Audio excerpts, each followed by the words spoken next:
15 मार्च 2023 की दोपहर रानी अवंतीबाई की जयंती 20 मार्च को मनाए जाने की तैयारी को लेकर बालाघाट सर्किट हाउस में हुई बैठक के दौरान पत्रकारों से चर्चा करते हुए बालाघाट की पूर्व नगरपालिका अध्यक्ष श्रीमती अनुभा मुंजारे ने इस बात का ऐलान कर दिया कि वे कांग्रेस पार्टी जल्द ज्वाइन कर रही है। उनके इस बयान के आते ही बालाघाट विधानसभा क्षेत्र में राजनीति के मायने और समीकरण उल्टे पुल्टे और बदले हुए दिखाई दे रहे हैं।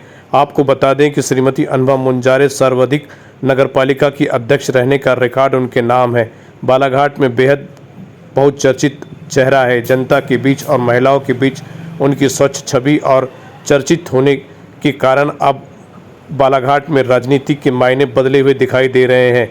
कांग्रेस पार्टी में ज्वाइन होने के बाद अब समीकरण बदले हुए दिखाई दे रहे हैं। आपको बता दें कि बीते कई सार्वजनिक मंचों से बालाघाट विधायक और पिछड़ा वर्ग आयोग अध्यक्ष गौरीशंकर बिसेन ने इस बात का ऐलान कर दिया कि वे इस बार चुनाव नहीं लड़ेंगे।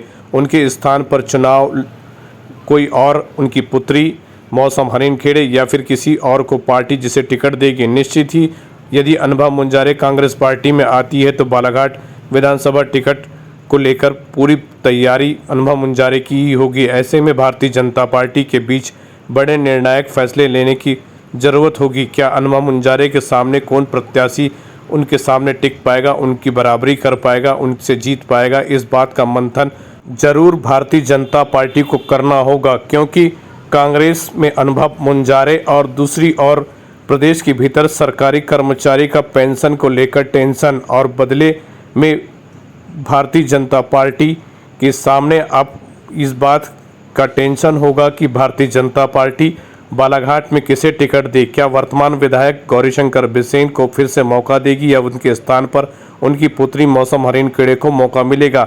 वहीं दूसरी ओर इस बात की अटकलें पर भी पूरी तरह से विराम लग गया है कि कांग्रेस में किसी और को टिकट मिलेगी। मतलब साफ है कि अब गेंद कांग्रेस के पाले में है तो भारतीय जनता पार्टी थोड़ा बैकफुट पर दिखाई दे सकती है। भारतीय जनता पार्टी अब मंथन करना चाहेगी कि अब टिकट किसे दिया जाए, कितनी चुनाव की तैयारी की जाए। हालांकि अभी चुनाव में समय बाकी है, समीकरण बदलते रहेंगे, लेकिन वर्तमान परिवेश और परिदृश्य यही है कि भारतीय जनता पार्टी को थोड़ा नहीं बहुत कुछ मंथन करना पड़ेगा, क्योंकि अनुभा मुंजारे के इस ऐलान के बाद कि अब वे कांग्रेस का हाथ थामने जा रही है, उसके बाद बालाघाट विधानसभा क्षेत्र की राजनीति के समीकरण और मायने बहुत कुछ बदल जाते हैं। कंपटीशन इतना अधिक तेज हो जाता है कि कांग्रेस भी रेस में पूरी तरह 100% शामिल होती दिखाई देती है।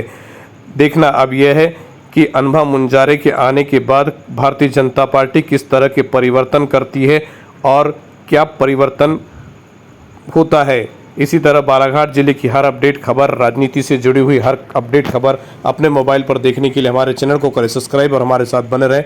पूरी तरह से अपडेट खबर को वायरल, शेयर और लाइक करना ना भूलें।